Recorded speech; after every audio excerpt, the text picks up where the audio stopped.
It's the True Penny Show with your host, James True Penny.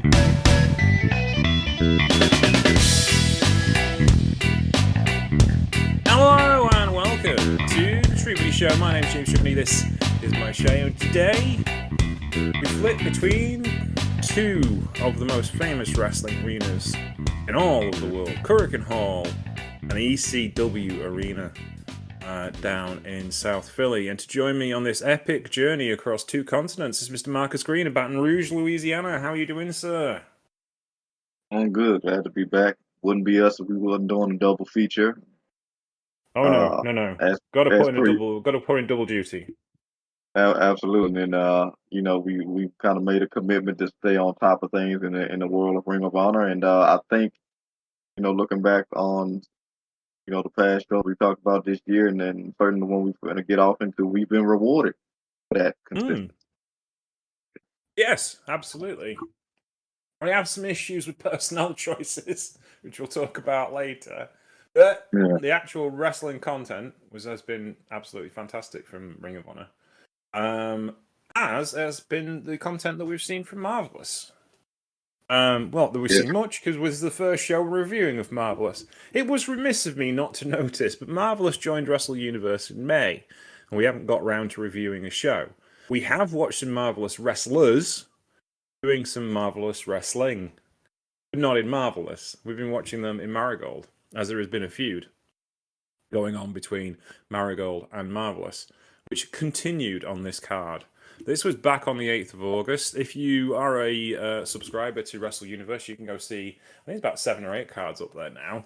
And for those of you who don't know, which is probably the reason why you're listening to this podcast and trying to get a feel of what's going on with the company, Marvelous is an organization that was formed 10 years ago when Chigusa Nagaya came out of retirement for the second time. And she wanted to start another company. She hadn't been involved in the wrestling business for literally 10 years. And then Kaoru Maeda showed an interest in being wanting to do more with her career than just be a freelancer. And Nagayo, who's one of her closest friends, thought that was a noble cause to take forward. And Kaoru had just come over a big bout of ill health, and Nagayo decided now was the time, the position was right, the business was in the right place to start a third or second wrestling company. The company in question is Marvelous. It's been going for about 10 years, and it's mainly survived on live gates and on streaming, but like independent streaming, not with a big company. So moving to Marvelous kind of puts it in the same camp as Marigold and Sendai Girls as independent companies that work under Wrestle Universe's auspices as far as production is concerned. But that means they get access to the Wrestle Universe crew, who of course cover Noah, DDT, TJPW, Ganabre, and Sendai Girls and Marigold, which is a really good crew.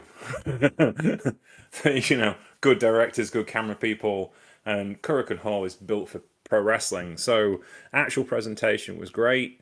No commentary on this one. You were kind of freehanding, doing it yourself as you were. So we sat down with a cage match page each and figured it all out. What did you think of the kind of overall presentation of Marvelous, Marcus? I dug it. I think obviously Marigold has ways out with them. I think they got a lot of their program down, and obviously, like you said, we've seen a lot of intertwining with that. But I think, with everything you just talked about, it's kind of one of these things, particularly with, just the service for Wrestling Universe itself, kind of one of those situations where kind of the tide raises all ships type of deal, rising tide raises all ships. So it's good, it's solid. They certainly don't lack for talent. I'll tell you that. Even with just being introduced to some of a lot of their names first time watching the show, so they definitely don't lack for talent. And like you said, Korakuen Hall is made for it. So I think, much like some other promotions we talked about, whether it was Lead or some others, they just got to keep thinking of what they do. They clearly, like you said, got a good crew, got good performers, healthy champions, and the collaborations only going to make that better, which we've already seen talking about, some just absolute banger Marigold shows. So it's some really good stuff, and they got a solid crowd. Clearly have the respect of their crowd. So I just think it's cool in general that another company was started, for women. We're huge advocates of that here. The True Finish shows our listeners know. But coming off of some of our historical chats about legends, there was a time where this wasn't a thing. So to see this kind of feeling like a bit of a consistent thing, and some may call it boom period, if you will, which is really good to see. Yes, absolutely, and it's nice to see different voices on the management side, if you see what I mean as well. It isn't just like women. It isn't just women wrestling. It's women running companies and women booking shows and women doing the job. Which is obviously another sadly lacking facility amongst Western wrestling companies. There are women who work in AEW's front office, but there isn't, like, they aren't booking Ring of Honor and they aren't booking AEW TV, and it's like having Chigusa Nagayo, obviously the biggest name in women's pro wrestling history ever, booking a company is incredible. And the show opened with Chiaka Nagashima, a long-time Chigusa Nagayo, what's the word? Protege. She was one of the original Gaia girls and ended up turning heel on Chigusa Nagayo, and her and Sugar Saito were the first to join Oz Academy as proteges of Akira Hokuto and Mayu Miyazaki. These days, she's a 29-year veteran. Of course, she started when she was 16. And she was in a three-woman, I apologize, three-way match between her, Itsuki Aoki, who's a 8-year veteran. She's kind of freelancer. She wrestles for quite a few different people. And Valentina Rossi. Valentina Rossi is a very statuesque young lady who came from it's WOW, Women of Wrestling. That's it, isn't it? I do apologize. I used to follow that promotion quite well, and then they hired Tessa Blanchard, and I was like, nope. So, yeah, kind of like, Anyway, 9 minutes 47 seconds. I heard a lot of good things about Rossi. When I went and looked her up on her cage match profile, people were really into her, and she has got kind of all of the tools. So a tour of Japan is a good thing for her to give her some more depth and seriousness. Well, not seriousness, a more experienced skill set. What did you think of this one, Marcus? As you know, multi-person matches are not my favourite. I thought this was okay. Yes. What did you think? Yeah, solid stuff. I'm more a fan of multi-man matches than you. And I had appreciation for this one here. Like you said, obviously, Ms. Nagashima was the vet here. Aoki they came in as like even 8 years. She feels like she's been there for a while just with her attitude. And Valentina Rossi, I think, was the shining star here, even though she seemed to be the point of target in this match. Like you said, very statuesque individuals. Like you said, I feel like she got it all. She got the beauty, she got the height. And when things kind of turned up in the match, it seemed like he had to bite because we've seen several talents, on the Western side kind of have some of these traits, but not really be able to put them all together. Oftentimes leaning on one, and kind of instead of expanding everything to kind of bring it all together. So it was interesting to see that she was the target, but it was kind of understandable, and just seeing the interaction between Aoki and Nagashima kind of work together on the young lady. She kind of had to fight out the trenches a little bit, and as things turned towards the end, Aoki kind of got a little bit ahead of herself, and Nagashima was like, "Let me show you why I'm the veteran here." Yeah, absolutely. Valentina Rossi trained by Tyler Breeze, funnily enough. Aoki hasn't got a listing on Cage Match who trained her. Nagashima obviously trained by the Gaia Dojo, so that would be Haru Kamida, Chigusa Nagayo, and Meiko Satomura. Well, Meiko Satomura was one of her contemporaries who trained under her. But yeah, it's quite the loaded talent pool in this opening match. Intriguingly, Chigusa Nagayo also lets boys wrestle occasionally, well, at least 3 of them. Levi Shapiro and Yumahito Imanari defeated Jaya Jewel and Yosuke Santa Maria. Now, for those of you who aren't familiar with Yosuke Santa Maria, she is an exotico, and we've done a lot of talk about exoticos as of late in wrestling. She wrestles for Dragon Gate, has been a major draw for Dragon Gate, has always presented herself as female, has been accepted by the fans as female, is talked about on commentary as female, so we will, of course, do her the courtesy of calling her her. 11 minutes and 21 seconds. Yosuke Santa Maria is a fantastic wrestler. She really, really is. And she's a credit to Dragon Gate and that Dragon Gate style. The other guys I'm not so familiar with. But this was a fun little match, and it kind of showcased them. Levi Shapiro is from California. He's been around for a while. He's wrestled for 18 years. Spent a lot of his career, as you'd expect in the US. APW, it's All Pro Wrestling, where the guys out of the that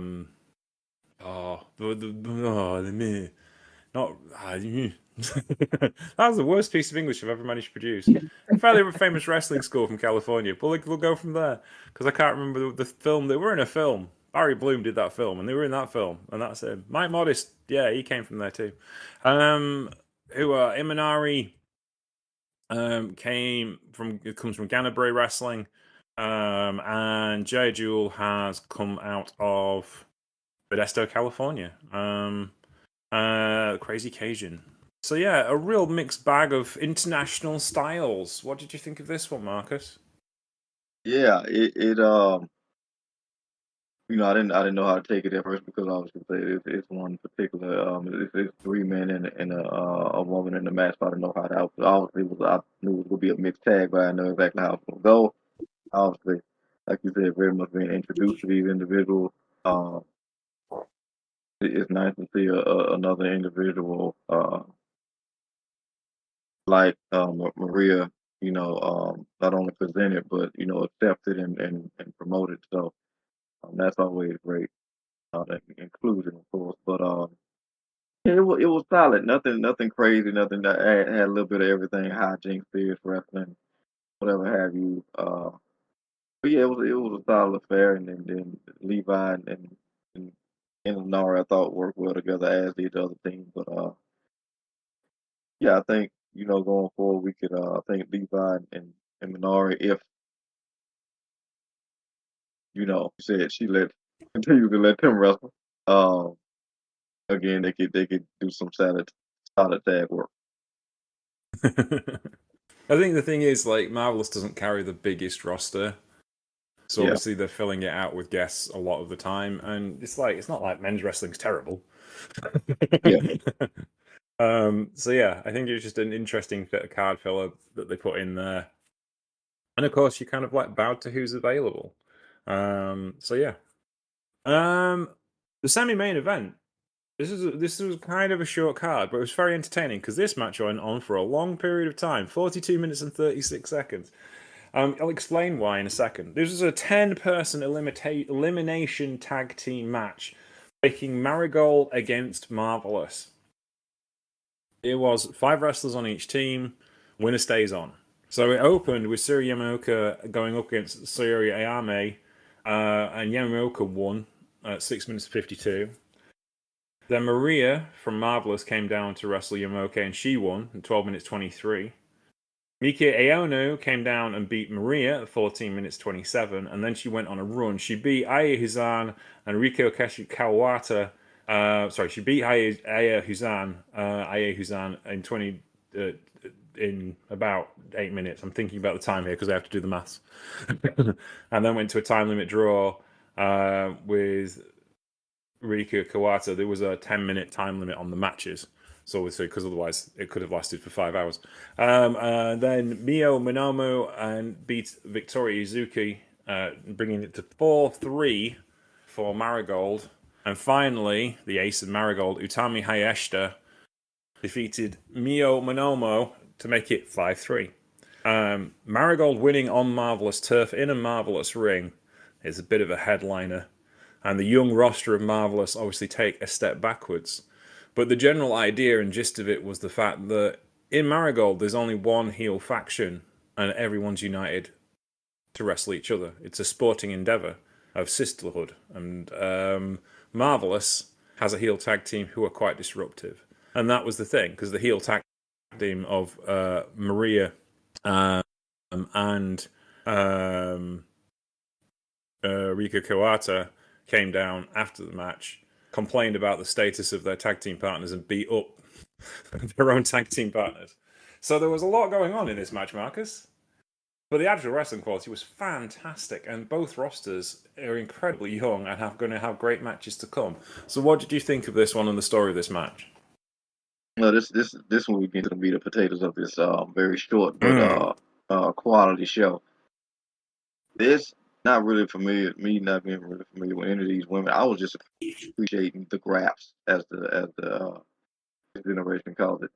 It was just great. Like I said, a lot of hijinks and stuff. Certainly an interesting fallout after the match, but the graph was just fantastic. Uh, like you said, Miko went on a run. That was great. And then, at a time limit draw, which was interesting. But once we got down to the final two, Tommy and Mio, man, talk about putting on for your brand.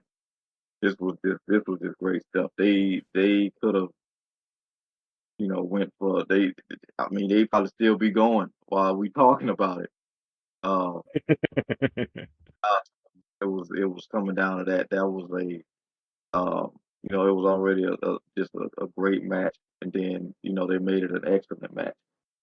So, also my first time, I think, maybe, and we cover so many shows, but this feels like my first time getting this type of match in this variation for a tag Yeah, team situation.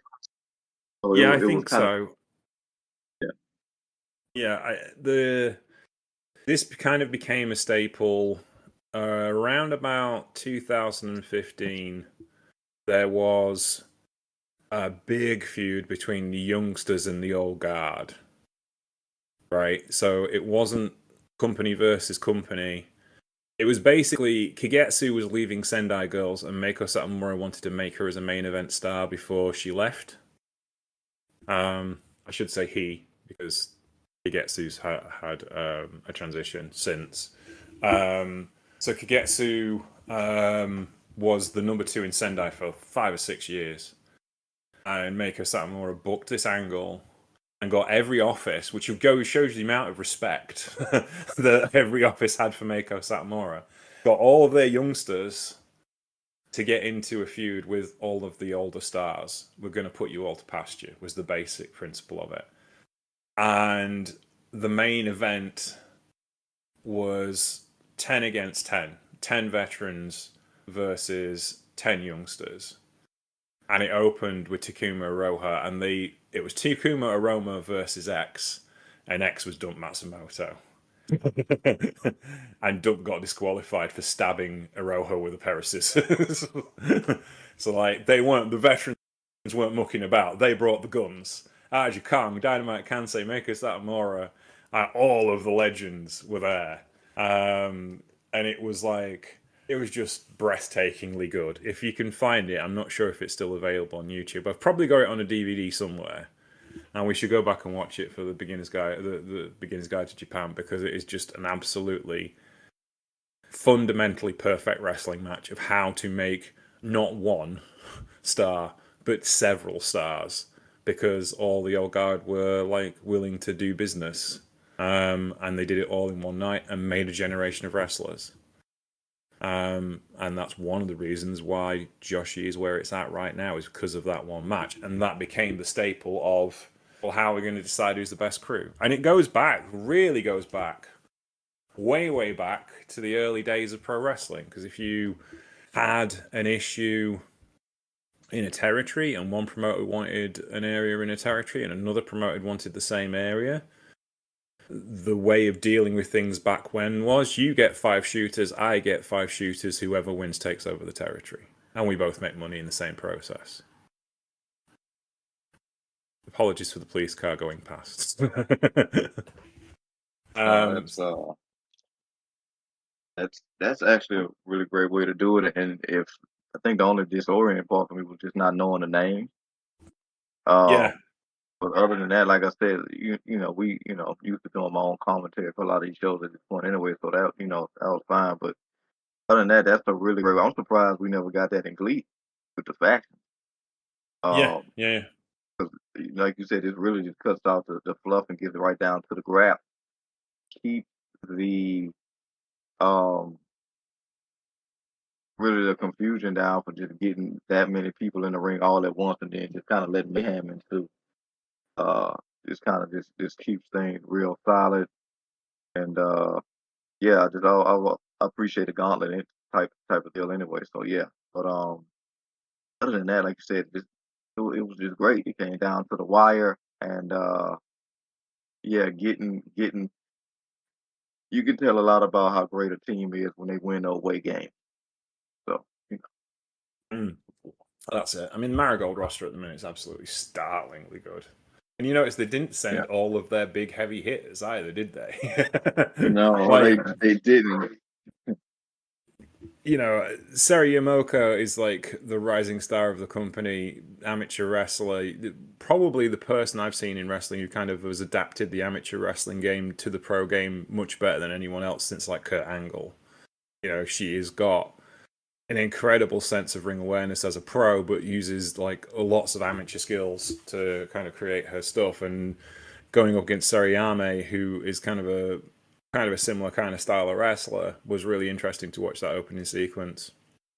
And then Maria, who's kind of like a shoot specialist, coming in with arm bars and kind of grinding away at Yumoko, was really interesting to watch the difference between an amateur wrestler and a kind of shoot style wrestler. That was intriguing. So there was lots of good matchups that they put together on this card, I think. On this match, I think. Yeah, absolutely. And they can obviously, that I'm a big proponent of it. So they can break this down also in so many different ways. Like you said, you could do this on an individual basis. You could break it down into individual tag situations, or they could just run this back because it really was that good. Like you said, it was long, but it was absolutely worth it. So This is the second one they've done this year. So if you want to go back, if you like this and you enjoy this match, you can go back on I think it's on one of the Marvelous shows. You can go back and find it. I did notice in the blurb and the comments. This is the second one they've done this year. I'm assuming they're kind of like doing it as a gauge of where the Marvelous roster is compared to the there you go. Marigold roster. Yeah, so that's intriguing. We had more inter-promotional shenanigans in the main event. Now, listen, we're talking serious business here. Sareee and Takumi Iroha are the current AAAW Tag Team Champions. They were defending their belts against arguably the best tag team on earth, 200 kg, Cherihiro Hashimoto and you. They've been at this game for a long time, and there is very few titles they have not tried to win. We have commentated on them winning the tournament in Just Tap Out. We have commentated on them in Sendai Girls. We've commentated on them in Gleet. Two large athletic women who hurtle people about for a living, going up against Takumi Iroha and Sareee, two of the best pro wrestlers and strikers in Japan. This was sublime. What did you think of this one, Marcus? Because I think you would enjoy this. Never complain about quality tag team wrestling, specifically when it's with women. This was a banger. Yeah. We don't. It's rare that we applaud a time limit job just because you want that result. But it's like when you watch the match again, um, just like another match we talked about, ironically enough, on a past show recently. The time limit draw was absolutely understandable. Team 200K, that's a full breakfast. It's like doubling up Jeff Cobb, but with two women, with better wrestlers in a lot of ways. Yeah. It's just good stuff. And Sareee and Iro, they came to play and they came to defend those championships. They were not gonna get bullied. They met them at every point of contention, even with power, popping out suplexes and stuff of that nature. A lot of scenarios we feel like they were outmatched. Then they met them, and they raised the stakes, and yeah, I mean, outside of just the graphs, I think for me, I just love the respect. At the end of the match, that go to war like that, you really build, a lot of respect and camaraderie. So I don't think this is the last time that we're gonna see them go at it like this. I hope it's not. And yeah, I mean, teams going to K is just they kind of feel like a once in a lifetime team that you just really don't get a lot of times, if ever, see them like Mm. that. So yeah, just appreciating seeing them again. As we go through a lot of these shows on Wrestling Universe, and Sareee and Iro really, held it down for the home team. So yeah, definitely, like we said, there's a full match card. But these last two matches, specifically this last one, go watch. Yeah, absolutely. It is interesting watching Sareee in this environment because obviously a lot of fans will know her from a less than stellar WWE run in NXT as Sareee. And that wasn't necessarily her fault. If you got a lame gimmick, you're stuck, aren't you? But she's come back to Japan with such fire and such enthusiasm for pro wrestling, and she wrestles for her own company. She wrestles for Stardom, she wrestles for Marigold, and she wrestles for Marvelous. She's the busiest woman in Japanese wrestling at the moment. She's kind of taken on that role of Meiko Satomura. And what intrigues me is bear in mind that Stardom and Marigold are at complete loggerheads because, of course, Marigold was a company that was entirely made up of defecting wrestlers from Stardom. As soon as their contracts came out, as soon as their contracts ended, they quit and joined Marigold because of their loyalty to Rossy Ogawa. So the fact that she gets to wrestle for whoever she likes in Japan will show you how valued she is as a pro wrestler, because that doesn't happen very often. And I find that really intriguing, and the fact that she's just so far and away one of the most trusted and over with the management of Joshi, that she gets to do whatever she wants to. And she was also named second in the Booker of the Year awards in the wrestling newsletter. Booker of the Year goes second behind Tony Khan, which I thought was really intriguing because the American fans believe she's one of the best bookers in the world as well. Such a brain for pro wrestling and such a performer as well. I love to hear it, and even more so because, like you said, make Satomura and then Chikasune Kagawa, they really are helping only hold the torch, but pass it uh, to more women, and not just in the ring, around it as well. Because we briefly touched on, but having them in those positions, not only starting promotions, but booking and whatever have you, and whatever other positions they take on. It also creates a safe environment for those women to thrive, and in so many ways, you get stuff like this, and you know, I didn't even think about that she was in WWE. Of course, a lot of times, a lot of people there for a cup of coffee, and a lot of times people just kind of got to realize, everybody just don't work everywhere.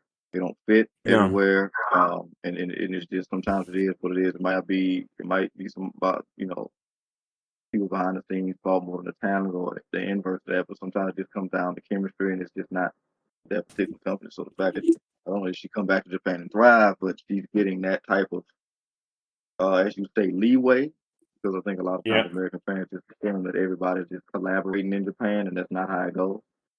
So the fact that she's kind of getting that leeway is great. And again, like I said, it's continuing to see that torch be passed. A lot, given that chance and opportunity because of women like Michael Satomore and others, you know, making those environments, and hopefully, we see people follow Sareee and continue to get that leverage, because Yeah, we're seeing what absolutely. Mercedes Monet is doing is great, but that we need to see a lot more women do that in a lot more varied uh, places.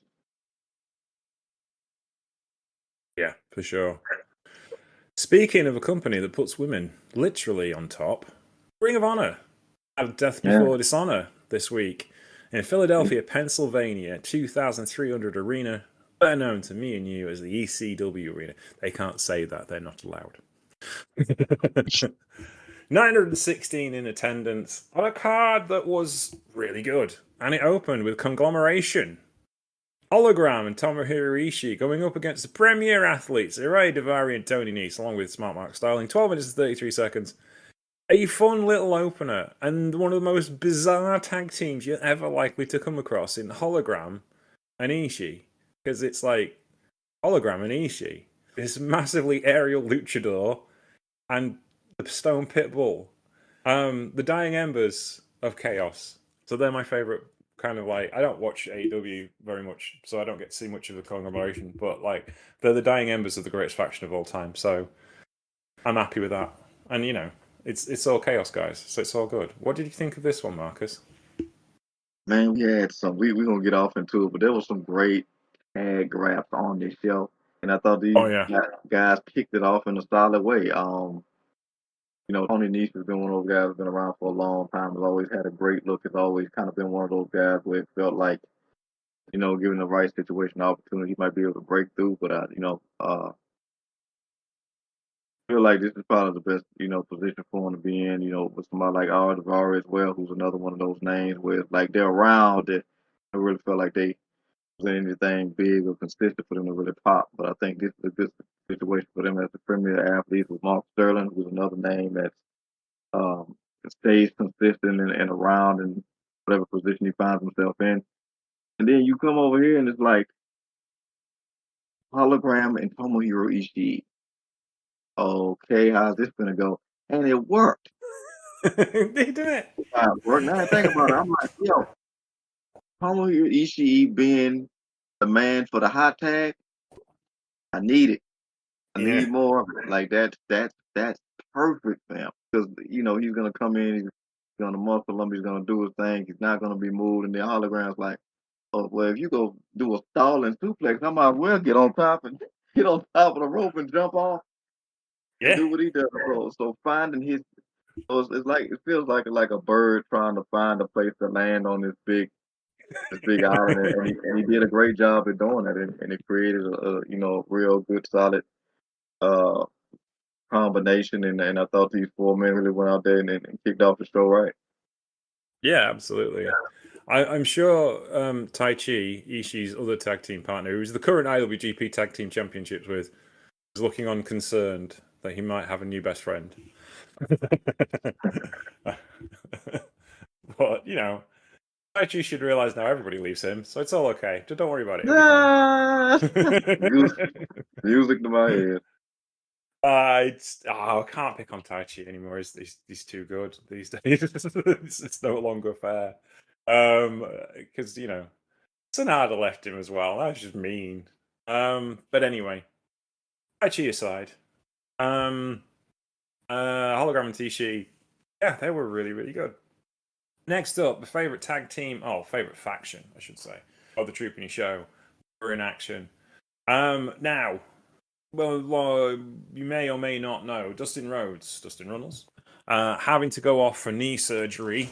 After, to be fair, how long have we been saying, like, how come he looks fitter than he did 30 years ago? And eventually, when a wrestler gets to a point, and a guy like Dustin has to have some help, and that help is knee surgery. And that meant that the Ring of Honor 6-man and World Tag Team Championships were both vacant. And Sammy Guevara was given the opportunity to, the Von Erichs were given the opportunity to pick a partner. Of course, the Sons of Texas picked Sammy Guevara, a member of their faction, to go up against Shane Taylor Promotions. The Infantry, Carly Bravo, Sean Dean, and Shane Taylor, accompanied with Antonio Ogogo and Trish Adora. 12 minutes and 52 seconds. This was a fun little wrestling match, but Sammy seemed somewhat distracted, as we will get to later in the show. But the other issue with this match was, even with Dustin going out, 3 white guys from Texas were not going to be the baby faces against Shane Taylor Promotions in the ECW arena, were they, Marcus? No. and the crowd let them know it. The crowd let them know it, and you're not gonna hear Pete from me because I'm always rooting for Shane Taylor Promotions and whatnot, and this was another solid tag outing, and it's just really cool to see just with everything that obviously the history of the family, just Devon Eric's finding success and the way they have exposure and the way that they have as the Sons of Texas, and uh, everything that they've done with Guevara and Dustin, and God bless Dustin because like we said, we can call him just the oldest young man in the business, if you will, one of them. Just because of everything that he's put work in at his age, at his stage, and looked a lot better than guys really half his age. And I would imagine he went a long time without getting that knee taken care of, which is interesting because of the way that he was performing. But I feel like we could say that about a lot of names under the Ring of Honor, specifically AEW umbrella proper, as Ospreay is out, finally getting his situation taken care of, and I think also same for Strickland. So God bless these guys for putting on the performances that they do with their bodies in the states that they in. But yeah, this was a banger. You know, Charlie Bravo and I think Sean Dean have really kicked it up a gear since joining Shane. And Shane is always, he's just 30, and it's just really cool to see them get this win. And obviously, this also played into something that we'll get to further down the card. But this was really cool to see that the team, that the crowd was basically pushing the whole time, got the win, and that they finna run roughshod with those 6-man titles. I'm looking forward to watching it. Yeah, absolutely. The last 6-man title they run was kind of what's the word I'm looking for? It was Gates of Agony and Shane, wasn't it? So it was quite the scene set for the Gates of Agony, and they became kind of like the dominant tag team off the back of that run. I do Mike Marshall and Ross Von Erich an awful lot. I think they've got a lot of upside, not just their name. They've become exceptional pro wrestlers. I want a quiet moment for the fantastic mullets on the Von Erich boys. I think you can agree that is quite the haircut that they both have. But yeah, there is more to come. This is a two-parter. It's a two first. We'll talk about the rest of it later. Next up, Ring of Honor Pure Title Tournament quarter-final match. There's going to be a Pure tournament, which this was the first match of it. Queen Aminata, fresh back from travel trouble where her passport was stolen, did manage to make it to the show. Went up against Taya Valkyrie. This is 8 minutes and 26 seconds.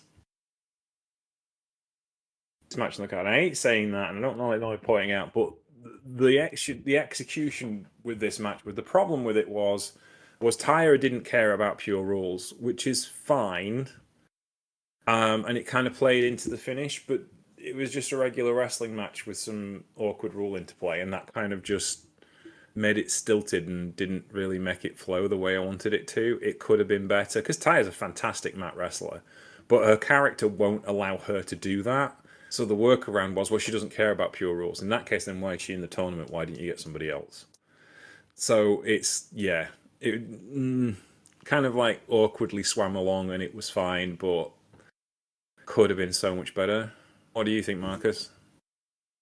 Yeah, I've been watching Tyra for years. It's been really cool to see her transition from going all the way back to Lucha Underground to where she is now, and all the journey that's been for her. But you're spot on with it. Like, this and it's really difficult to have a bad match with Queen Aminata. This wasn't a bad match by any stretch, but because like you said, we know Taya can bang, but the character of it all was kind of it kind of took away from it, because so much of the beauty of the pure matches is the attention to details that you have to do because of the rules. You throw that out, and it's you cut it off. It's like Taya would be really great for this scenario, but the character isn't. But it's almost tailor made for somebody like Queen Aminata, who is in a lot of ways the female version. In some ways, all gas, no brakes. Shout out to Jacob Fatu. And she goes hard, but obviously the result went the way that it went. The right woman won. It'll never amaze me that this woman is going around, winning matches with a headbutt, no less. But Queen Aminata has she's just absolutely incredible. And then, like I said, I feel like this tournament and this concept is tailor made for her and what we've been seeing for her this whole time. And after the match, we have somebody to come out, and I can't wait for that particular matchup because of all the people in this tournament. I think these two in particular are the main two where it feels like the tournament was almost, like I said, tailor made for. Absolutely. That was local hero, the virtuosa Diana Perazzo. Oh, came over from Jersey to say hello and confront Queen Maminata at the end of her match. She has a match with Trish Adora next. She's looking past Trish Adora, which she shouldn't do because Trish Adora is also a fantastic mat wrestler. This tournament actually has got quite the crew.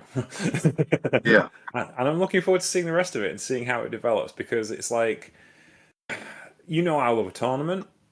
Trooping show this week Oh, begins its N1 Today at coverage. We're covering the N1, hey, me and Christy. hey, So, it's going to be yeah, a bit of a slower pace yeah, than the G1.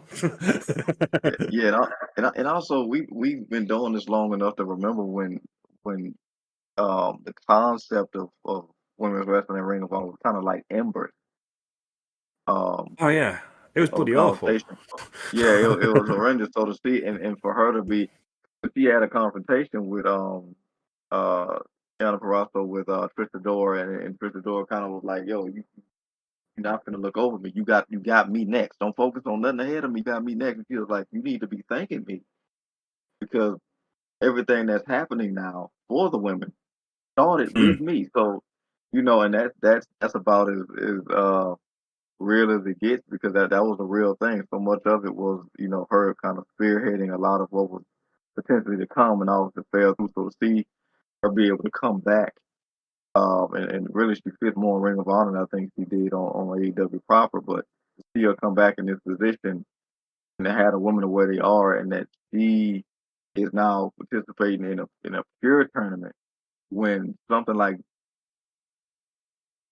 like trying to explain physics to a dog when back when it was that far off of a concept. It's really cool to see that kind of come full circle. It absolutely is because they've got a stacked roster on Ring of Honor. They have, as you know, the women main evented this card, and women have main evented more Ring of Honor cards than any other big company this year or ever. Yeah. I don't think, and it's because they've earned it, and because it's tight storytelling. I would guess it's Tony Khan's like sandpit to make sure everything works, and it's one of the reasons why the AEW women's division has grown so spectacularly in the last 12 months, because he's figured out how to book women, largely because he has such a strong roster in Ring of Honor. But yeah, you think back to how women were presented on Ring of Honor in the early days, like the Women of Honor was an entirely separate show at one point. And the Women of Honor title was they had good wrestlers and the matches within the style of Ring of Honor, but it was like separate but equal kind of Yeah. thing. Whereas now it's like, I love Bandido, and he's great as champion, but I'm not watching Ring of Honor for Bandido. I'm watching Ring of Honor for Athena and what's going to happen with the women's title, and what's going to happen with the TV title, and what's going to happen now with the pure championship. And I assume we will get tag team championships sooner rather than later. So as a result of that, it's become probably one of the premier women's rosters. And not to knock on the Impact Wrestling women's roster, but that roster has kind of thinned out partly because they've done a good job, you know what I mean? But they aren't the cutting edge like they used to be a couple of years ago. And that's partly because of the drama involved with WWE, losing a couple of big names to WWE and to other places as well. It's intriguing to me. I'm not saying that TNA is doing badly as far as their women's division is concerned. They most certainly aren't, but they aren't necessarily where they were a couple of years ago. But if it wasn't for TNA, we wouldn't have a Ring of Honor women's division that was worth anything, or an AEW women's division that was worth anything, or a WWE women's division that was worth anything. So it's intriguing where the power plays have moved. But I have to say, from the North American companies, the women's division in Ring of Honor is the best women's division in wrestling in North America right now. Oh, I mean, absolutely. And then if you stack the stuff that we get with the women on AEW proper, Tony Khan is playing with a hell of a hand. It is. You know, for all the flack and that he tends to get. He's really playing with a hell of a hand, considering the fact that not too long ago we was talking about like what the freak is going on backstage with who's booking the women. Yeah. Like what Yeah. what is going on with Omega? Like I remember those conversations. So to see that thriving the way it is, both the TBS and AEW's women's, and then you come to Ring of Honor and it finally feels like getting back to its roots and really being its own thing and not kind of shut it off as a little redheaded stepbrother to Mm, AEW proper. It's really great to see, and that crowd, they got a hell of a show, and we still got a hell of a card to go down. absolutely. Now, next up is a tag team of Blake Christian and Lee Johnson going up against the Kingdom, Matt Taven and Mike Bennett. 11 minutes and 22 seconds. Taven and Bennett are baby faces these days and kind of have the role of making the young stars, which they are exceptionally well placed to do. Both former tag team champions. Obviously, Taven's a two-time Ring of Honor champion. They're in the ideal place to make some young stars. Blake Christian and Lee Johnson have been knocking at the door, but never really finding a path for about 2 years now. And it was interesting to see them being tagged together. It's long been established that my dislike of Blake Christian mainly is for comedy effect. He's still got the most punchable face in pro wrestling, I think. I don't wish him ill or anything. He's just like, oh god, it's Yeah, him. Every time he comes on my TV screen. Yeah, he's smirking little git. I don't like him. And he's not doing anything horrible or anything. He seems to be like an okay guy, but it's just like he winds me up something chronic just by simply existing. And that's a handy fun trait to have when you're a heel pro wrestler. So yes, I'm as intrigued by the swirl as a tag team, and at least they're doing something with them that seems to be productive. What did you think of this one, Marcus? yeah. I mean, the best compliment I can give this match as I do many when we talk about uh quality, just straight up and down singles or tag matches without any uh major stipulation or anything. Like this felt like a title match. Mm. These guys went out there and was like, they looked at everything else around them, was like, look, like they're gonna remember us. Even if we ain't got no titles on the line or nothing, but they're gonna say we went out there and we showed off. And the Kingdom with Matt Taven and Bennett to me are kind of like the undisputed era, like the saying that the water always finds its level type of deal. Like these guys always go find each other. Um, not at all too dissimilar from Cole and O'Reilly and those guys. It just This is kind of what the best fit for them at this stage of the game. The Kingdom just worked. Um, Yeah. and they certainly got the team and the experience to go out there and set the pace. And while I'm not necessarily feeling the same way about Blake that James does, which is rare because James normally doesn't get wound up by anybody without probable cause, which is hilarious. But while I'm not too big on the name of the Swirl, I think they could have put a little bit more effort into that name. I do appreciate the graft, and they went out there and I thought they put on a hell of a match with the Kingdom, and it came out victorious. So I'm looking forward to things like you said. They've been knocking on the door for 2 years, and hopefully they get put in a direction to maybe go after those tag titles. Though they're It gonna does have seem, a yeah. yeah, gonna They were have a hell well of a time placed with for that. that. Yeah, I'll Yeah. have a hell of a time with that. But yeah, I very much appreciated good quality tag team wrestling all around on this card. Yeah. I just don't like his face. That's all I can say. Don't mind his wrestling, just don't like his face. Anyway, is that. It was fun, and it certainly got those two young men over, which is what do they need. Lee Moriarty successfully defended his Ring of Honor Pure title against, and I'm going to have a problem with this, Zula. In 16 minutes and 16 seconds, Zula from CMLL, another Yave challenger to Lee Moriarty's title. He's having to deal with a lot more lucha guys in this reign than other Ring of Honor Pure champions have. It's like Tony Khan's gone down to CML. So who have you got that can mat wrestle? He was free. Who's got an afternoon that'd like to pop up to Philadelphia and wrestle Lee Moriarty in a banger for 10 minutes? Yeah, this was good. This was really, really good. And it is like, yeah, more Yave-tastic. And it matches so well with Moriarty's style because obviously styles make fights. And trying to find... There is a bunch of people in the AEW Ring of Honor universe who are very adept mat wrestlers, but all of them have had the Pure Championship at one point or another. So finding the Moriarty challengers who are realistic and can go and seem like a challenge is difficult. So finding someone like Zula's been a right find as far as I was concerned. This is like, ooh, he's really good. I like him. Can we see more of him, please? Yeah. He's lovely. So I thought that was the first thing. It got him over to an audience that wouldn't have any idea who he was, I would think. But he got over really quickly, and yeah, I really enjoyed it. What did you think of this one, Marcus?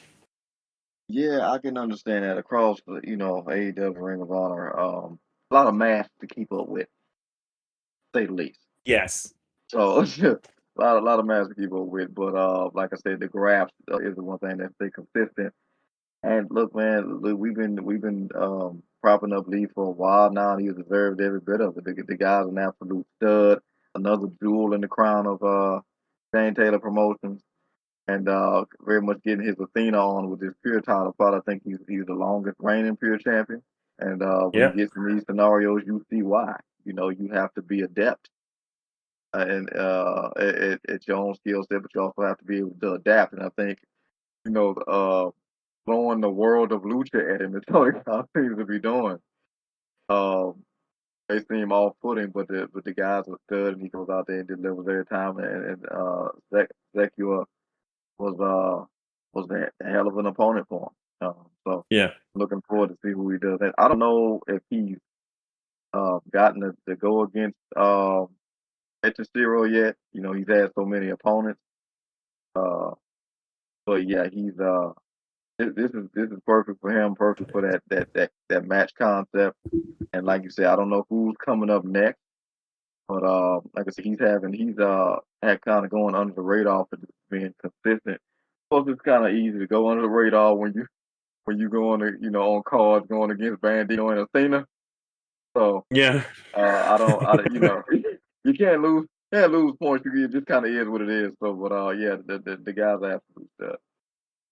I think Hechisiri went up so quickly that he kind of bypassed the Pure Championship, but he was kind of the ideal wrestler for it, but they kind of wanted to save him for Bandito. And he's Absolutely. a CMLL World Heavyweight Champion. It's a bit like Zack Sabre Jr. Like, you wouldn't put Zack Sabre Jr. in the Pure Championship kind of area because though he's the ideal wrestler for that situation, he's a heavyweight championship guy. He's one Absolutely of those elevated. guys. Yeah. So the Pure Championship is supposed to get you there. Gotcha. Be something for you to do. So I think that's the tricky thing because mat wrestling's become the in thing again, hasn't it? So therefore, so by that token, there's lots of guys, partly because of the popularity of people like Zack Sabre Jr. and Lee Moriarty and Bryan Danielson and a bunch of other people. It means that there's a bunch more guys who are coming up doing that style. So the Pure Championship should be well lappy for quite some time to come. But it does mean that it's finding guys of a certain level who don't just burst past it to get to be like at Moriarty's level. So yes. Right, we had an intriguing match up next. Paul Walter Hauser, if you've not come across him before, is a professional actor. And I think he was on the last show. And he's been having this feud with QT Marshall, who's Hauser has been basically is a pro wrestler who an actor who wanted to become a pro wrestler. And the story is that Marshall was like, he'll never become a pro wrestler as long as I have anything to do with it. Which has led up to this match, a match without honor at Death Before Dishonor, which has a hell of a legacy to live up to. So sticking a match without honor on is always a kind of start.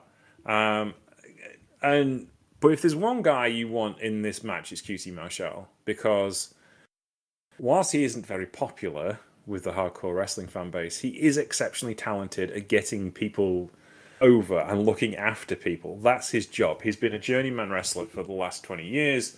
He knows how to get other people to look great. So Paul Walter Hauser, obviously a guy who's never wrestled a wrestling match before, needs a lot of help. But actually, he wasn't that bad. He strung things together, and now there was a lot of smoke and mirrors in this matchup. It's a battle without honor. There's no DQ and there's no count out. So we had a lot of help from Aaron Solo, did QT Marshall, and Hook came down to help Paul Walter Hauser. This was all over the place. A proper street fight, a proper ball, and eking towards deathmatch purposes towards the end. And hats off to QT Marshall and Paul Walter Hauser for taking all those serious bumps in glass and other horrors that befell them towards the end of the match. QT Marshall walked his socks off to get Hauser over, and it worked. ECW fans fell in love with Paul Walter Hauser. That's how good this match was. And this is like, people shouldn't underestimate that, right? Guys in Philadelphia are horrible. They booed Santa Claus one year at an Eagles game. That's how horrible they are. So the fact that a guy who couldn't wrestle came out and had this level of match, and the fans absolutely bought into it because they believed in him, will tell you how well he did and how well QT Marshall did in looking after him and making sure he got over. Fair warning, if you don't like blood, glass tables, and all of the other horrors that hardcore wrestling can offer, this is not for you. And I would strongly suggest you do not watch it. Because this was grim. Marcus, what did you think of this? Yeah, man, hats off to both these guys. This was a hell of an outing. This was fantastic stuff. I didn't know what I was gonna get when I watched it, and I was thoroughly impressed throughout the whole thing. And certainly at the end, I got a lot of respect for QT Marshall. I'm one of those people who you mentioned that not necessarily a fan of, but I got a lot of respect for him just in general. And certainly what he did here. Big fan on the other end of things, Paul Walter Hauser, certainly as an actor, loved him in Cobra Kai, and I've grown appreciation for him because he has a lot of deep-rooted love and passion for wrestling, and you saw it here. And in these scenarios, you want to play to somebody's strengths and try to hide as many of their weaknesses as you can. I think A Fight Without Honor did exactly that. Obviously said with a lot of, aided help, smoking ears, what have you, throwing Hook in there as well, and the guy who's with QT as well. So a lot of stuff that you would imagine comes with the blood, guts, and the gore of it all. But I thought they did a fantastic job of spreading everything out. Nothing felt uneven.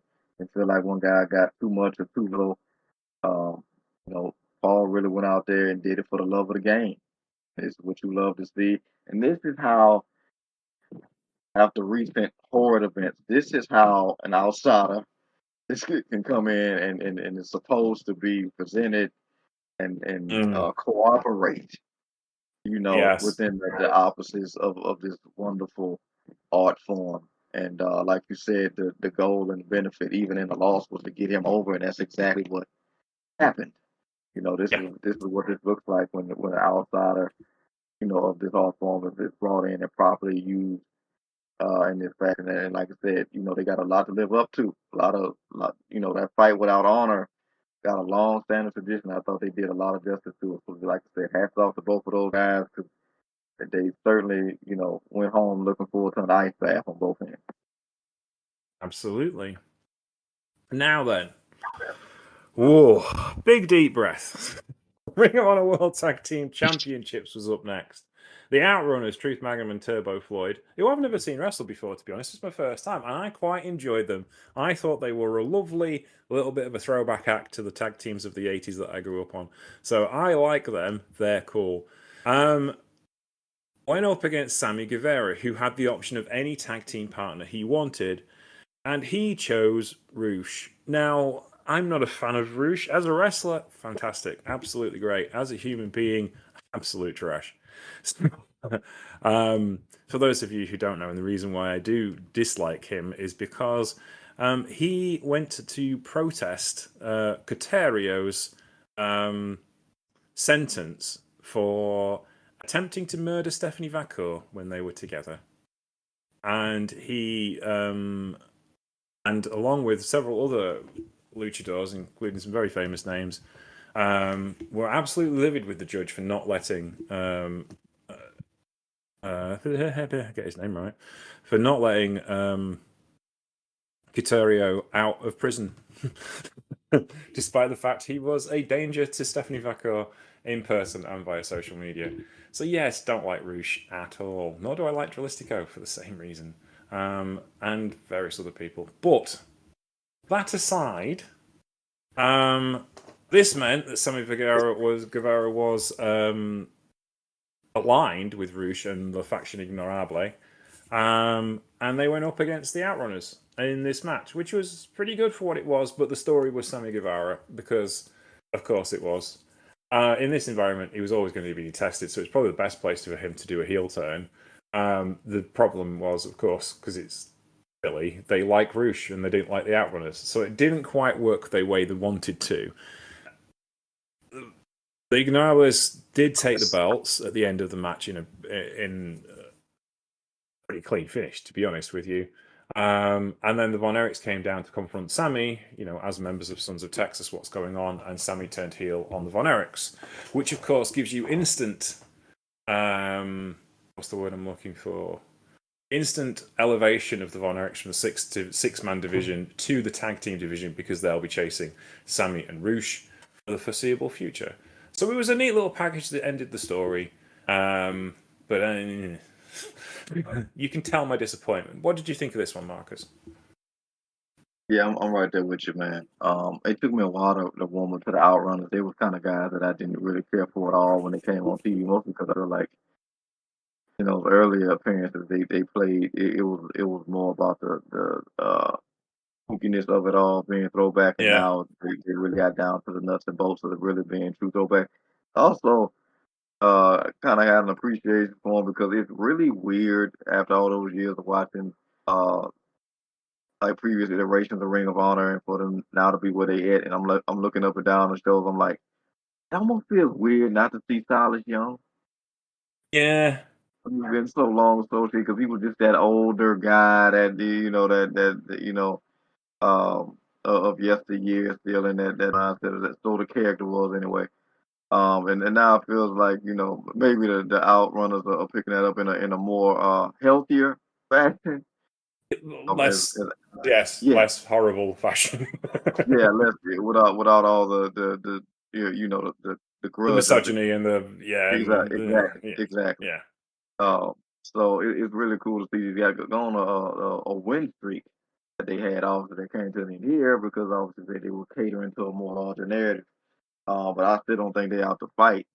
I think these guys can get the job done. I think they've done a great job, to your point, with the way that they execute this. Even if you certainly didn't want to see a win for Roosh, if he's not had enough over his career. They got two great options for them, dropping those belts to either Outrunners or, like you said, the Von Erichs, who are now mobilely invested in getting some revenge on the little snot knuckle, Sammy Guevara, who is also in a lot of ways now have beef not only with the Von Erichs, but I would imagine long-standing beef when he returns with Dustin, because I can promise you he was not smiling watching the way that he handled things here. So yeah, Guevara kind of stood up down the line and currently, so that's cool. Like I said, they can do a three-way down the line on the nickel for these titles. They could go straight into and with the Von Erich. So not the result we wanted, but it does set up some good story. Yes, absolutely. Next up was something to kind of get momentum back going with this card, thankfully, which was the Ring of Honor World's Heavyweight Championship. Sorry, they don't have heavyweight championships in Ring of Honor. The Ring of Honor World's Championship. I do apologize. Bandido defeated Hechicero. I'll get his pronunciation of his name right. I always get it wrong. 36 minutes and 28 seconds. 9.45 from the Cage Match users and 5.5 from the Wrestling Observer newsletter. this was fantastically good. It did drag a little in spots for a minute for me, but the flip of that was just insanity. Just suplexes on the ring barrier. We're doing now. We've reached that point. Yeah, that airplane spin was nasty too. Yeah, it's like we got to the point where they were looking at that ring barrier and going, I reckon I could stand on that. In fact, I reckon I could hold you up whilst you're stood on that.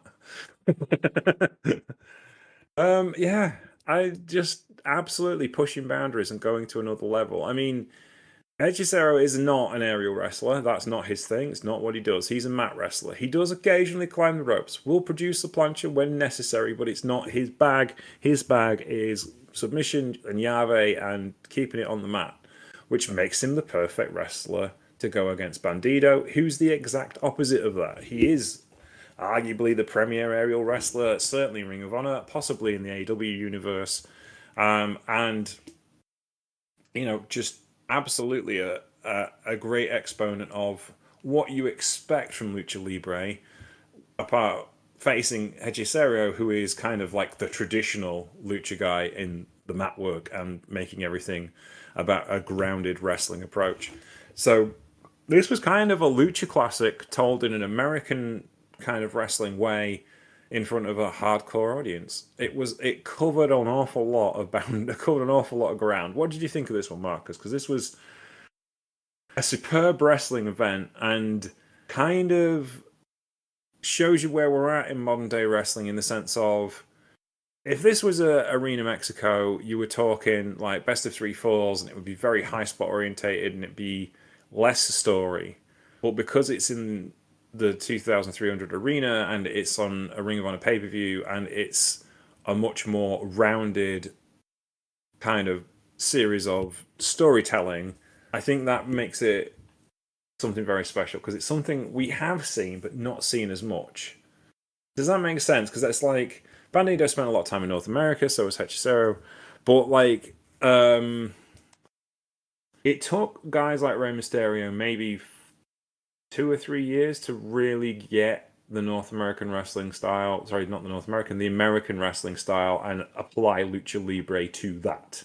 Whereas these two have kind of done it in 6 months, if that makes sense. I mean, Bandido's been at it longer in the US, but he's not wrestled. But you look at his first run, it was very much more kind of lucha style applied to Ring of Honor, whereas this style run is a rounded professional wrestler. Does that make sense? Oh, absolutely. And it's crazy because you look at guys like Bandido and Hechicero, and it's like, just outright, it's like they have more stuff to apply to their own game. Like Bandido has always just really stayed in his pocket and did, exactly what he does and got over in that way and succeeded in that way. But you really got to see what was in his arsenal, both mentally and emotionally, because he had to, meet and match Hechicero, who was breaking him down at every possible point of contention. Everything Bandido threw at him, Hechicero either was ahead of it or he had a counter for it. And he had a counter on top of the counter that he had for it. This was like, of all of this was what was talked about coming out of the show when it originally aired. And you see why these guys, one guy's called, the most wanted, the other man's name is the Magician, and you saw exactly why he was called that, the way he was breaking down Bandido and these two. This was the best possible clash you could get. These two put on an absolute banger match of the year. Can't argue with it. Won't argue with it. They could absolutely run this back. But this was brilliant in every sense of the word. These guys went balls to the wall, didn't leave anything to chance. And it's really cool seeing somebody like Bandido. Like I said, it's really stuck to his guns and fought through a lot of wars with his style to bring out a win. But he really had to make some prime adjustments to be Hechicero here, and it just only further solidified him as champion. He's a very important part of the car. Still not the emblem. We're about to get to the emblem on the car. But yeah, man, this was one for the ages. These guys went out there, threw everything in the kitchen sink, and the fans appreciate it, and I'm glad that they do because, like you said, it could have been, there's that standard lucha affair with a lot of high spots and what have you, but they really broke things down and mixed everything up just right. And it's really cool to see, the audience, which is, like I said, so much of that, to your point, that ECW audience and that Ring of Honor audience proper kind of merged. So I think they have an evolved palette, I think, a little bit when it comes to this kind of stuff. And I think the women, we're about to get to a big part of that because this has been such an elevation and the way that they wrestle as well, really getting down to the nuts and bolts, the Queen Amanada. We see what Mercedes is on the Statlanders. If you don't like Willow, I don't trust you as a human type of deal. So it's just really cool to see that this type of stuff can be appreciated when everything's kind of mixed in there and it's not just one um, kind of anticipated style. Yeah, I agree with you. You just made me start when you said like Philadelphia fans have an evolved palate, and my mind instantly crept back to the night Sting beat Van Vader for the WCW World Championship, and the Civic Center crowd chanted "Sting must die." Yeah, they do. Yeah. Mixing with the Ring of Honor the crowd a little bit because Ring of Honor, so catered Yeah, to with that pure of it all, which we probably don't mention this enough too. So much about why a lot of these cards have been good. Khan has also done a great job at the way he's lined this up. Because if you put this, early in the card, obviously it's a banger. But I don't know if you can appreciate it as much if you don't get that match with Lee Moriarty ahead of yeah. You're stuff absolutely like that. right. So Yeah, yeah, you. so I think stuff like that works. He's so the pacing of the cards, like watching Tony Khan grow as a booker. I don't watch AEW pay-per-views, but watching it through Ring of Honor, where because I don't watch the TV, I do watch the TV show occasionally, but you get like you can see a progression because there isn't as many Ring of Honor pay-per-views as like 4 a year, right? So you see a progression in his booking, and we go back to when he first took over the company, and it was lots of smoke and mirrors, right? FDR Yeah, versus the Briscoes, right? That carried the company. You could have put any dog and pony show on with that. yeah. Didn't matter because you got FTR versus the Briscoes. You could have 2 hours of slop and you've got FTR versus the Briscoes. It's fine. But how he's learnt to be a consistent booker and pace matches and pace stories and be able to put a card together that's so well balanced, I think is one of the undervalued success stories of this era of pro wrestling. I 100% agree. He don't really get the credit for it because he really still has so much of that. It's very much intentional that narrative of like he's just a fan booking it, and that really was how I came off to your point where he was just kind of throwing these matches that he knew everybody wanted to see that he probably likely wanted to see, and the one thing he could always rely on was the talent because if you put the Briscoes and really, Briscoe's FTR and a lot of other combinations together, you kind of just lean on that talent. But a lot of it was kind of just banger matches without any really story or narrative around them to really pick up or keep any momentum. And he's really had to develop that over time, and it's been really cool to see. And I think a lot of it has been helped by him kind of being able to do that with Ring of Honor, and kind of rebuilding the brand, if you will. So kind of it really feels like he's kind of been able to meld and find like the talent that needs to be in Ring of Honor, stay consistent with that, as opposed to kind of like I said, kind of shuttering off talent that they weren't using on AEW. A lot of these names have really found their stride now, and Yeah. it's really cool to see. And Bandito, like you said, certain family members aside, he is a stud, and Echicero is just we talk about the jewels in the crown of Stain Taylor Promotions. While he is not a popular guy by any stretch of the imagination, Don Callis has a hell of a stable. Oh yeah, I was about to You know, mention that. It's a true funny show again. Let's give Mr. Callis some stick down the years. Not always been our favorite boy. But I do like what they're doing with Bandito in the sense it's an old school booking. It's Vince McMahon Senior. Bruno Sammartino didn't have feuds with wrestlers. He had feuds with the Grand Wizard. And the Grand Wizard would pick a monster, and the monster would beat everybody on the house show circuit for a month, and then he'd wrestle Bruno, would get sent back to wherever he came from, and the Grand Wizard would pick another monster. And they're only doing what Vince McMahon Sr. did in the late 60s and early 70s with Bandito. And it worked in 1968 in New York, and it'll work in 2025 wherever, because Vince McMahon Sr. was a wrestling genius. And he understood the wrestling business arguably better than most promoters of his era. And Tony Khan is a student of the game, and so is Don Callis, and therefore that's how you make this work. You send the family one at a time after Bandito. Which member of the family do you finish with is the next question. Or which next member of the family comes next. Takeshita couldn't get the job done, but he now has business with Okada. Apparently, Hechicero doesn't get the job done. Who's left on the list? Who's left on the list to go up against Bandito? And that's going to be an intriguing sell for the next pay-per-view, isn't it? And they have plenty of time to run up to it as well. It's not with the advantage of only running 4 shows a year is you can do plenty of stuff in the meantime. So yes. And as a staunch TNA fan, no matter how difficult they make it at times, this is where a prime opportunity can come in for somebody who is seemingly a newer member to that stable, and Josh Alexander could be perfect for that spot. Exactly. That's it. I mean, yeah. And it's another one that could absolutely put on a banger. If you can go with Will Ospreay, there's nobody you can't go with. So, and Josh Alexander is that pedigree. So I'm looking forward to seeing if that's where they go with it. Yes, we shall have to see.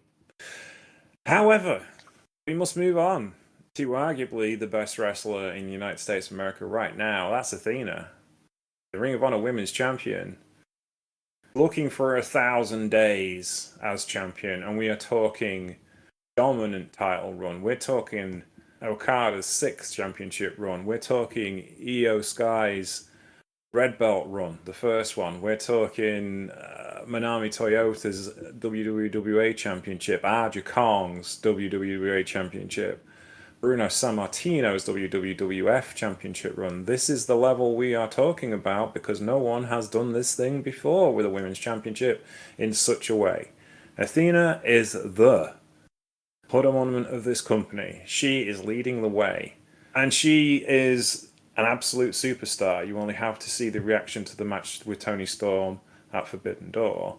And she didn't lose anything by not taking the championship in that match, and it made it much more intriguing for her championship match with Mina Shirakawa, a woman she put on the shelf with a broken hand. Shirakawa, like Aja Kong, uses the spinning backfist as her setup for her finisher.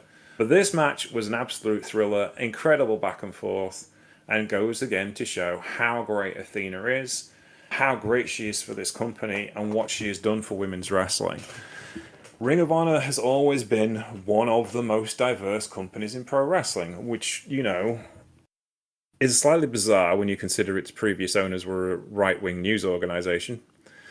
Well, what can you do? In the meantime, it's moved over to Tony Khan, who's a much more diverse operator. And Athena absolutely has kind of become the symbol of what Ring of Honor these days is. And she wrestles in a traditional Ring of Honor style. She is as much Ring of Honor as Nigel McGuinness or Bryan Danielson or any of the early days, Samoa Joe, AJ Styles, those guys. She's just doing it in her way, and her way is the right way.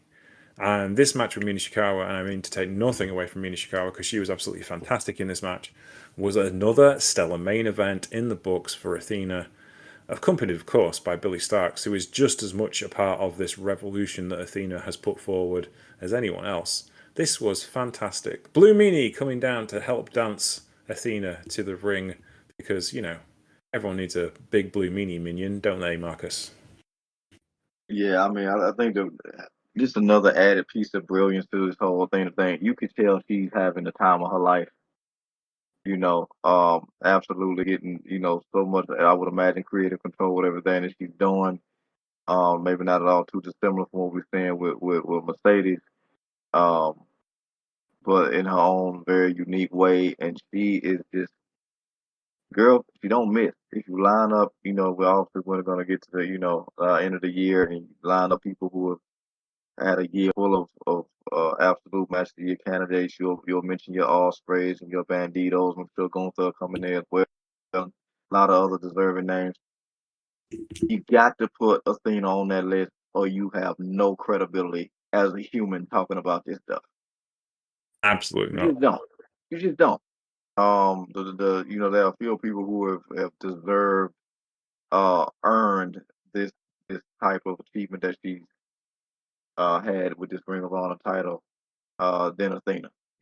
I remember watching her kind of be underutilized in WWE and how long it took her to finally get that NXT title and how good that felt, but it never really felt like she even scratched the surface of her potential. So to be able to watch it come to full fruition over these 1,000 days, it's been really cool.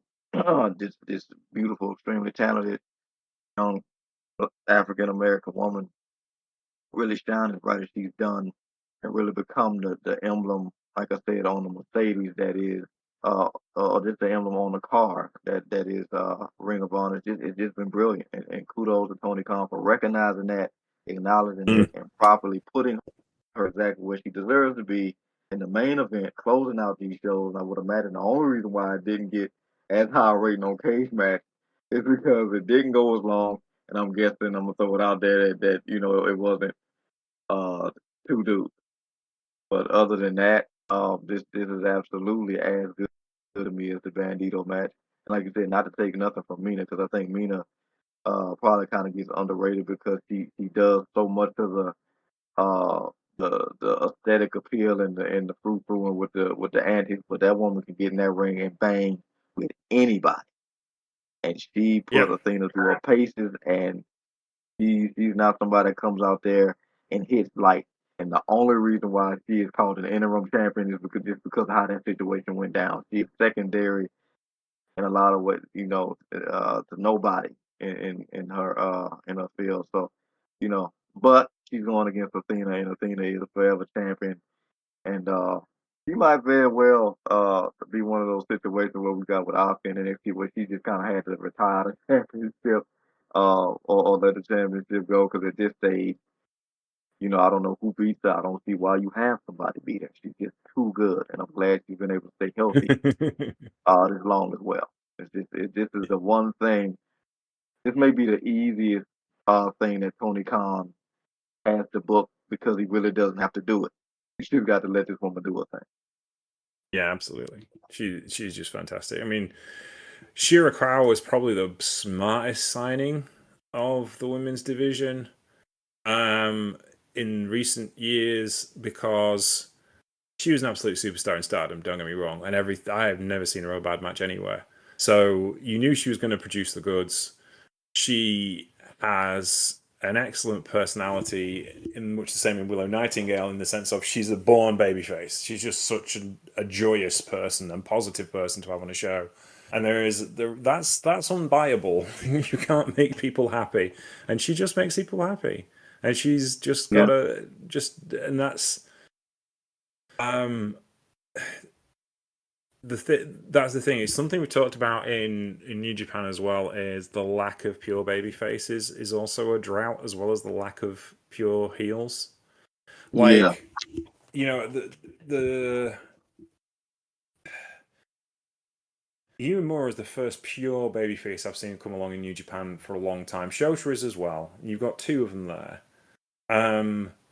But pure baby faces aren't always like easy to pitch to audiences, especially in the Western world, because they grew up on The Rock and they grew up on Steve Austin, who were, to be blunt, jerks, right? Yeah. And it's like, the definition of what a true babyface wasn't Dusty Rhodes anymore. It wasn't Ricky Steamboat. It wasn't the noble, positive character necessarily. I mean, John Cena did an awful lot to change that back again, but it took a long time, real long time. So that kind of level of just people having fun and enjoying their wrestling and having like somebody you want to root for because it's just fun Yeah. is it's just you can't buy that. Well, I mean, you can do it. Yeah. Well, clearly you can. You can hire Mira Nishikawa to be in your women's division, and it'll fix a lot of problems for you. Yeah, I immediately think of somebody like a Willow when you talk Yeah, about yeah, that. Like it's you can't buy because it's and you hear it all the time in interviews with these performers. They talk about all the time like it's just easy to be healed.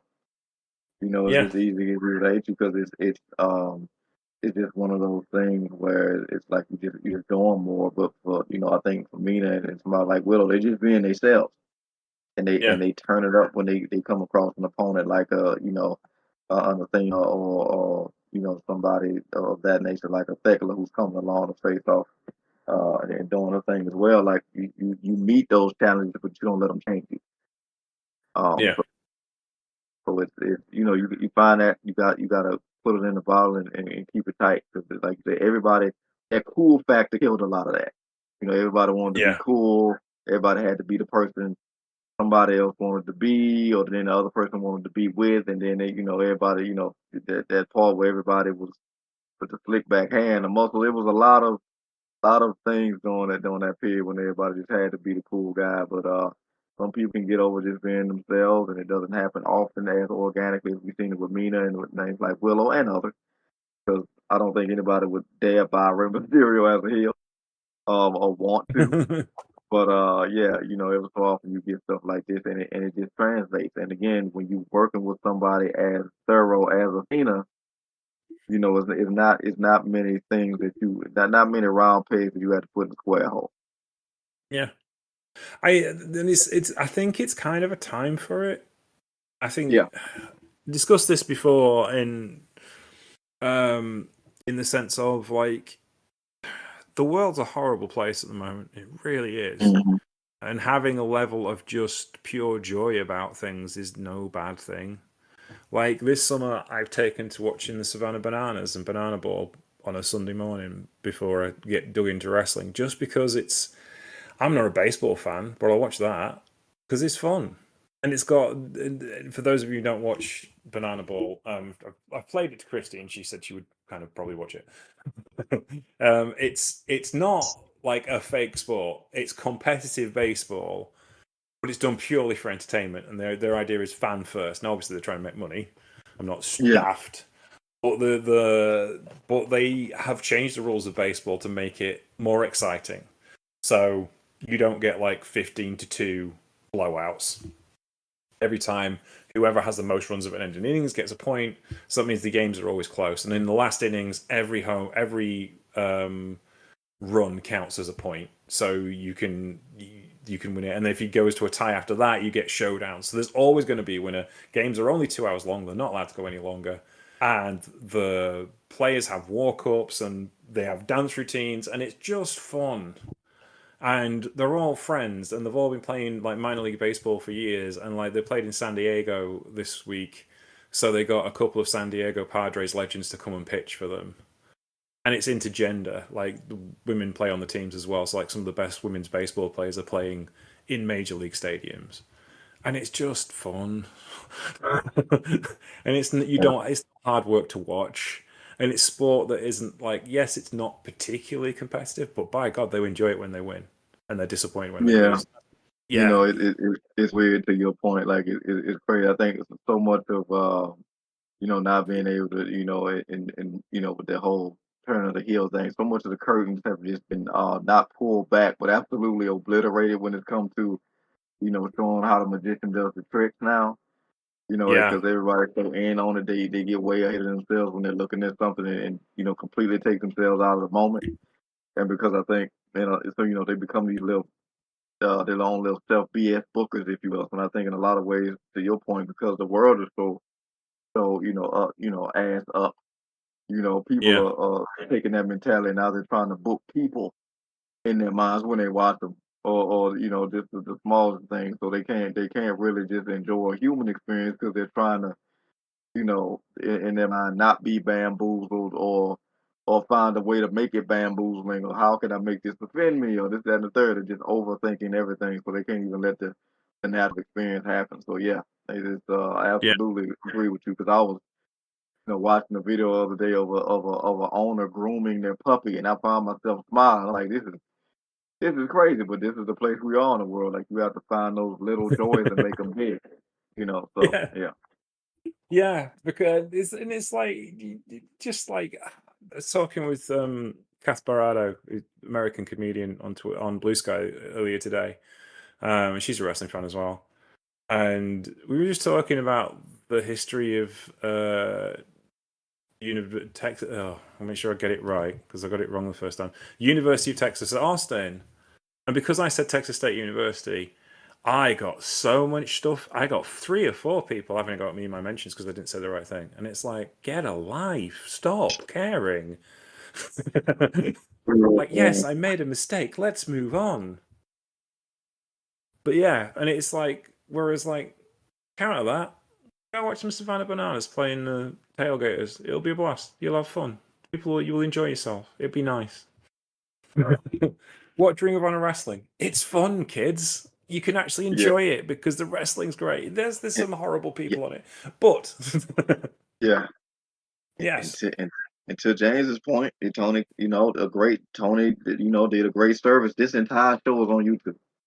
yeah, absolutely. Go There you go, watch. free of charge. One of the best shows you'll see to me all year, certainly all month. Yeah, It really is that good. A great way to spend 3 hours. I'll tell you that specifically if you are a wrestling fan, go watch it. And they got some other great content on that channel as well. Ring of Honor. Ring of Honor really has, I think, found their stride.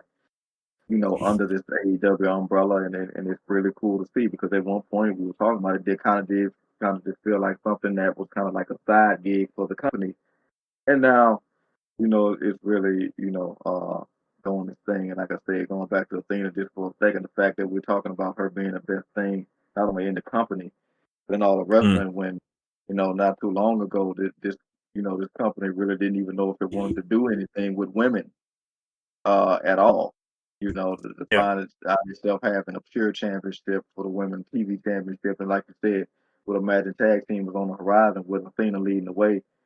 It's really cool to see that Ring of Honor's evolution in that regard. So yeah.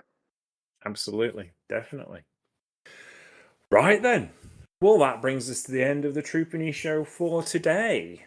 Troopany Show this week will be back on, well, it won't be. It'll be today at. Myself and Christy will be back on Wednesday night. We'll be covering the first day of the Victory, When One Victory tournament. That's Noah's tournament with some big names in that.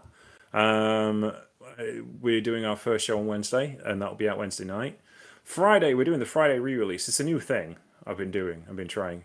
Sorry I didn't tell you about that, Marcus. Do apologise. No, man, it's all good. And to be fair, we do have the catalog for it. So Oh yes, absolutely. There is over 1,000 hours worth of listening on the SoundCloud, so we're bringing it to YouTube to try and increase our profile, if you will, and Spotify as well. So we're going to do the Friday re-release. We're going to continue with the Beginner's Guide to Japanese Wrestling, and that will be episode 2 of that particular series. And we'll do a bunch, and then we'll try something else. So you don't get bored. So if you're listening on YouTube, please like and subscribe. Helps the old algorithm, and we will see you back soon. We'll be back on Wednesday for Today At. We'll be back on Friday for the Trooping Show re-release, and we'll be back next Monday with a show we haven't decided what to do yet. I think it's actually going to be a Mother N1 show, so there'll probably be coverage for N1 for a couple of weeks. Hope you enjoy your wrestling. In the meantime, Marcus, where can we find you on the internets? yes, sir. On Twitter as always, at ParadoxKid, PARADOXKID. Where you find me always down the chat. There you go. You can find me at Sheriff Lone Star on Twitter, on Blue Sky, but just be nice. Don't be pedantic. Even be not rude about it. That'd be nice, if you don't mind. You can also find me on Instagram, Sheriff Lone Star TX. You can find the show, Troopany Show, on Twitter and Blue Sky and on Instagram, as well as Patreon and on Facebook. What's the Facebook? I can't be doing Facebook anymore. It's horrible. Anyway, take care. We'll see you on Wednesday. Bye.